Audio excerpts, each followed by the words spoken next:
c'est Letty, je suis contente de vous retrouver pour cette nouvelle vidéo. Comme vous l'avez vu dans le titre, on va parler du budget prévisionnel pour l'année 2025. Et c'est l'occasion du coup de montrer ma petite tête, parce que ça faisait un petit moment que je n'osais pas filmer face caméra. Donc c'est l'occasion.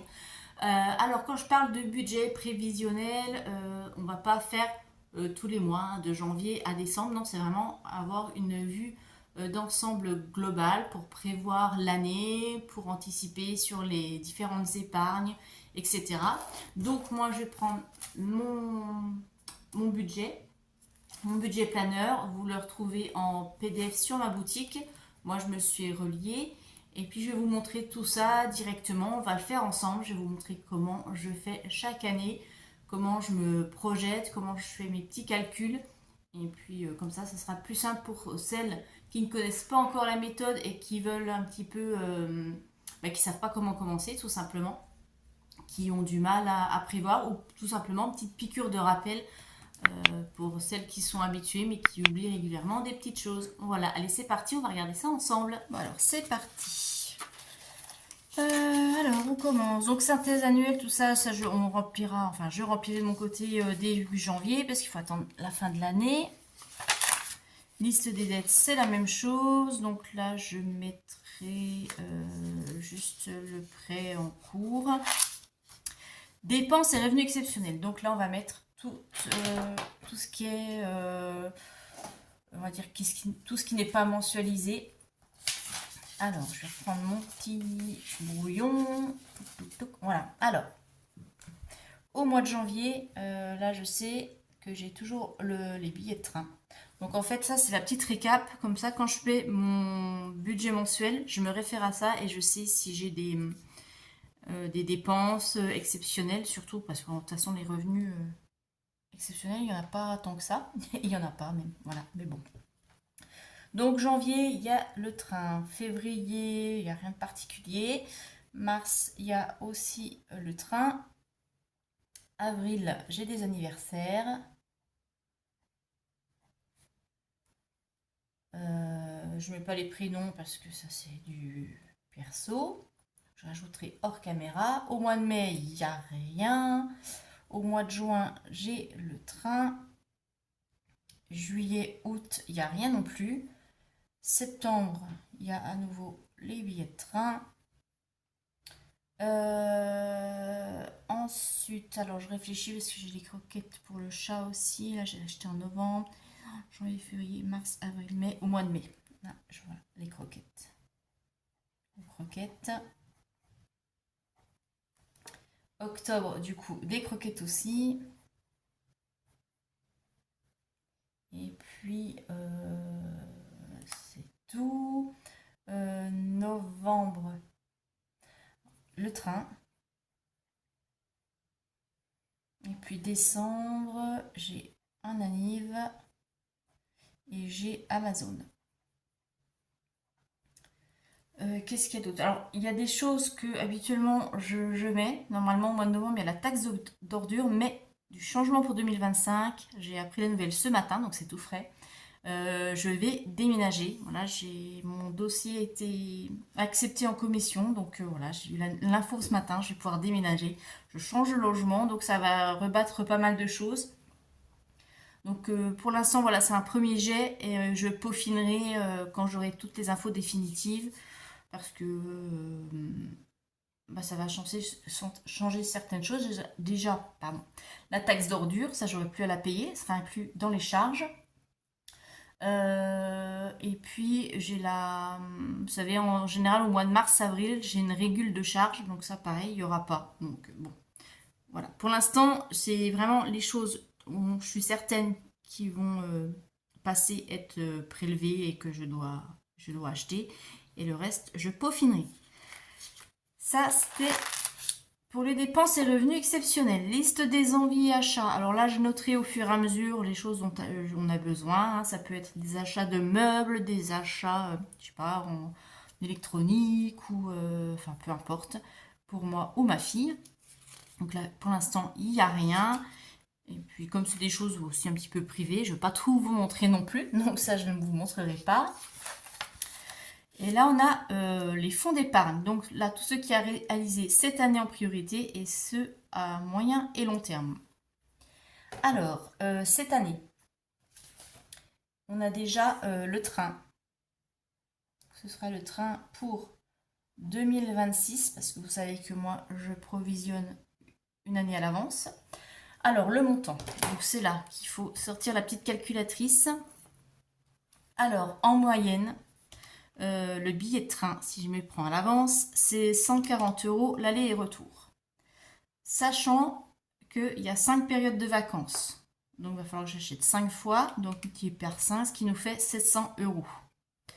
Donc 700 €, je tiens pas compte des augmentations qu'il peut y avoir, parce que voilà, c'est super aléatoire, surtout avec la SNCF. Donc je ne sais pas trop, donc je vais me baser sur 700 €. Et puis si jamais il n'y a pas assez, je ferai comme j'ai fait cette année, je prendrai 100 € dans l'enveloppe. Mais bon, c'est surtout, il faut que je pense moi à acheter mes billets de train assez à l'avance pour pas les payer vraiment au tarif maxi. Donc pour quand? Eh ben c'est pour décembre. Donc le montant par mois, environ, donc 700 divisé par 12, 58, donc 60. Alors, voilà. En fait, il faut minimum 60 € par mois pour pouvoir provisionner cette somme. Donc moi, ce qui va me permettre comme ça, par rapport aux défis, puisque je fonctionne en défi, de voir les défis correspondants pour pouvoir mettre 60 € tous les mois de côté. Ensuite, on a les anniversaires. Donc là, pareil, c'est pour 2026 et c'est 120 €. Et là, ce sera pareil pour décembre. Donc 120 €. Je prends ma calculatrice, oui, c'est 10. Voilà, il faut 10 € par mois minimum. Noël 2025. Là, je provisionne pour l'année en cours. Je vais augmenter un petit peu mon budget Noël parce que j'aimerais faire des plus jolis cadeaux, on va dire. Donc, je vais passer à 250 €. Il me les faudrait pour novembre, puisque moi, je commence mes cadeaux de Noël en novembre. Donc, il faut qu'au mois de novembre 2025, mon enveloppe soit pleine. Donc, 250 divisé par 11, qui nous fait 22 €, hein, c'est si peu, bizarre. 250 divisé par 11 mois. 22, bon on va dire 30. Il me faut 30 € par mois. La taxe d'ordure du coup, je ne la mets pas. L'enveloppe santé, je dois toujours avoir 200 € dedans. Là je baisse un petit peu. Actuellement il est à 240. Comme je n'utilise pas tout, je pense que 200 € pour l'année ça suffit. Pour décembre. Et là, en fait, c'est aléatoire parce que si l'enveloppe est pleine, je ne mets pas. Donc, je ne vais pas mettre le montant par mois parce qu'en plus, là, elle est complète. Amazon, c'est 70 € par mois et il me les faut pour décembre puisque c'est prélevé au mois de décembre. Et on va dire, allez, 10 €. Une fois que c'est plein, comme ça, on passe à autre chose. Les vacances, je compte 1500. Pour quand? Je ne mets pas de date. Ça, je ne me mets pas la pression. Quand les 1500 € sont dans l'enveloppe, on part. Si on ne les a pas, on partira pas. Les week-ends. Là, pour un week-end pour ma fille et moi, pour voilà 2 jours, pour partir en rando, faire quelque chose comme ça, une petite activité, je compte 300 €.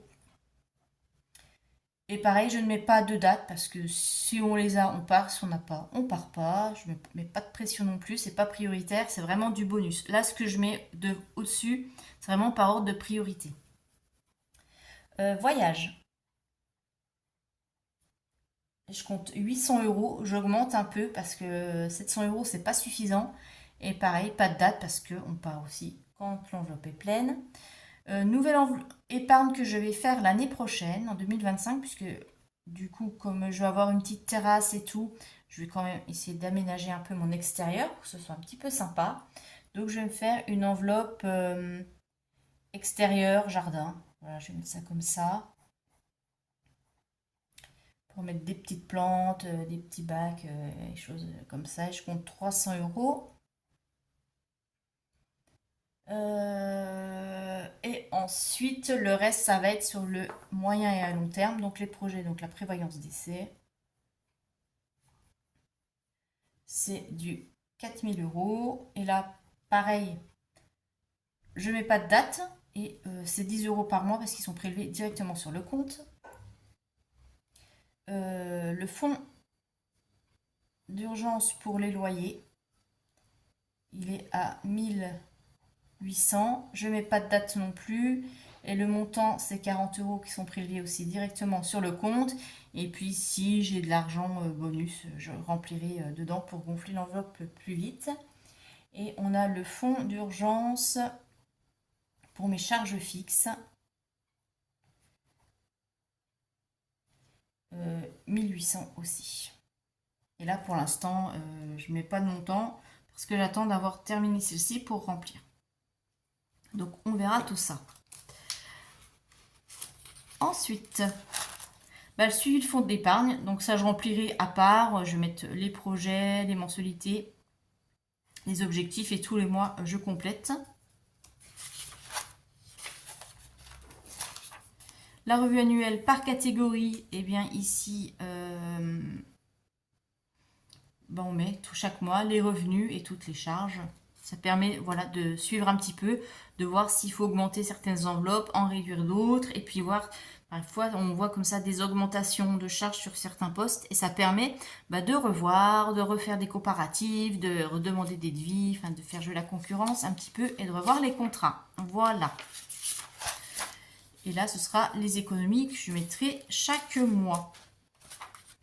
Alors, j'ai fait une petite projection pour 2025. Donc, vous voyez, là, c'est vraiment les choses déjà pour voilà, se situer un petit peu, voir surtout les épargnes. C'est surtout ça à voir. Alors, ma petite projection pour 2025. Lionel. Alors, je me base sur le salaire que j'ai actuellement. Donc, mon salaire de 1590 euros plus la pension de 292, c'est ce qui nous fait 1882 euros de revenus. Et je ne compte pas non plus la boutique, puisque c'est des revenus aléatoires. Donc, c'est toujours du bonus. Je déduis le loyer qui sera de 720 euros, mon prêt, le leasing, l'électricité. Je me base sur le même montant que je règle actuellement. L'assurance, pareil, sachant qu'à quelques euros près, je payerai moins. Internet, là, ça va augmenter parce que du coup, il faut que je prenne une box qui sera plus comprise là dans les charges actuelles. Le téléphone, ma cotisation de compte bancaire et Netflix qui nous fait des charges fixes de 1237 euros. Il y a les virements, 50 euros. Je compte 60 euros de carburant. Je vais augmenter puisque du coup, je vais être un petit peu plus éloignée de mon lieu de travail. Mais sachant que j'ai les 2 jours de télétravail, ça devrait le faire. Après, j'adapterai au fur et à mesure, on verra. Et je garde toujours le même montant pour mon budget course, le divers, le loisir, l'argent de poche et pour moi.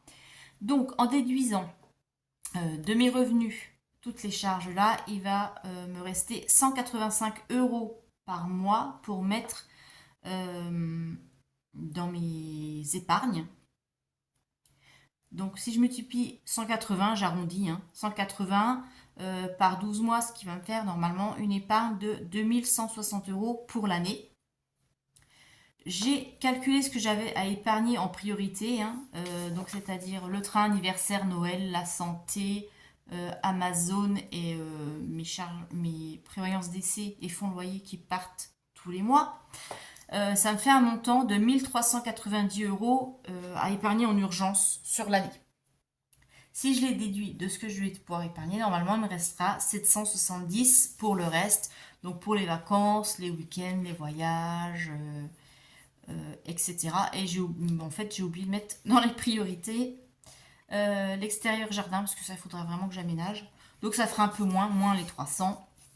Donc il restera 470 vraiment pour les vacances, week-end et tout. Donc c'est pour ça que je suis pas certaine qu'on puisse partir en vacances encore en 2025. C'est ce que je vous avais dit dans une vidéo, hein. Je vous avais dit que mes projections pour 2025 étaient un petit peu... ça allait être encore une année compliquée.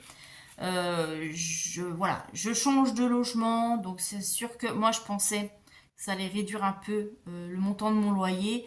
Mais en fait, du coup, je vais payer le même montant, mais toutes les charges sont comprises à part l'électricité.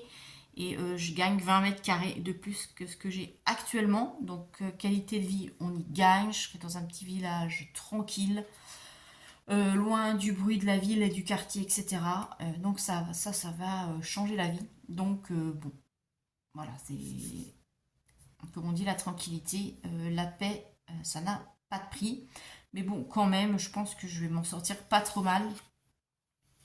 Euh, on verra comment va évoluer l'année 2025. Mais bon, déjà, je vais pouvoir régler, enfin, provisionner mes épargnes urgentes prioritaires. Donc déjà, ça, c'est un bon point, parce que je m'inquiétais. Après, voilà, les vacances, hein, comme je dis, c'est du bonus. Hein. Si on part pas en vacances, on part pas en vacances. Hein. Il y a plein de personnes qui peuvent pas partir et voilà, hein, c'est pas grave. De toute façon, il est loin le temps où on pouvait partir tous les ans. Ça, c'est très très loin. Il y a des gens, voilà, je sais que moi, au tout début, il y a plus de 20 ans, je pouvais partir tous les ans en vacances. Après, c'est passé à tous les 2 ans. Et là, maintenant, bah, vous voyez, c'est quand on peut. Voilà, c'est comme ça, c'est pas grave. En même temps, il faut dire, voilà, on se prive pas non plus tous les mois. Je suis pas en train de serrer les cordons de la bourse sur tous les postes. Voilà, je veux pas me priver tous les mois de choses qui me semblent importantes, comme par exemple l'argent de poche. Pour ma fille, on pourrait dire, bah, on arrête l'argent de poche, on arrête les petits loisirs, voilà, et on arrête voilà, le foot truc de temps en temps avec les copines, et ça nous ferait déjà gagner 50 euros par mois, mais non. Voilà, je vois pas l'intérêt voilà, de tout ça pour partir en vacances, non. Voilà, ça c'est mon point de vue, après chacun fait comme il veut. Donc voilà pour ce budget prévisionnel pour l'année 2025. Donc évidemment, euh, ça c'est une base. Hein. Et ensuite, tous les mois, eh bien, on refait son budget en fonction des revenus, des charges exceptionnelles, hein, en se basant sur le petit tableau ou des petites choses qui peuvent venir un petit peu tracasser. Donc ça, c'est toujours la base dont je me sers, mon petit brouillon, pour faire mes budgets chaque mois et on adapte. Voilà. J'espère que, écoute, ça a été un peu plus clair pour les gens qui ne savent pas trop comment s'y prendre. Vous dites-moi un petit peu comment vous vous organisez pour votre prévisionnel, si vous faites à peu près de la même façon, ou si vous avez d'autres petites astuces, etc. Je sais que voilà, certaines d'entre vous me l'ont mis en commentaire déjà, que quand elles font leur prévisionnel, elles ajoutent 10% d'augmentation sur les divers prélèvements, assurances, etc. Moi, je le fais pas parce que je pars toujours du principe que voilà, on va avoir peut-être une augmentation de salaire aussi un petit peu, et puis certaines choses qui vont baisser, ça va compenser. Voilà. Mais en gros, c'est ça, et après vraiment, on adapte. Mais c'est vraiment la vue d'ensemble pour voir comment se projette l'année et voir si ça va être vraiment très très compliqué ou pas. Et là, bon, ça va. Ça va. Sachant qu'en général, on en sort toujours mieux que ce qui était prévu. Donc ça devrait le faire. Écoutez, je pense que j'ai fait le tour. Si vous avez des questions, n'hésitez pas à les poser dans les commentaires. J'essaie d'y répondre au mieux.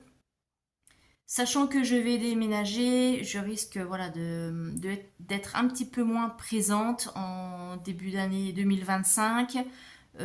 Pareil pour la boutique, je ne la mettrai pas en pause. Hein.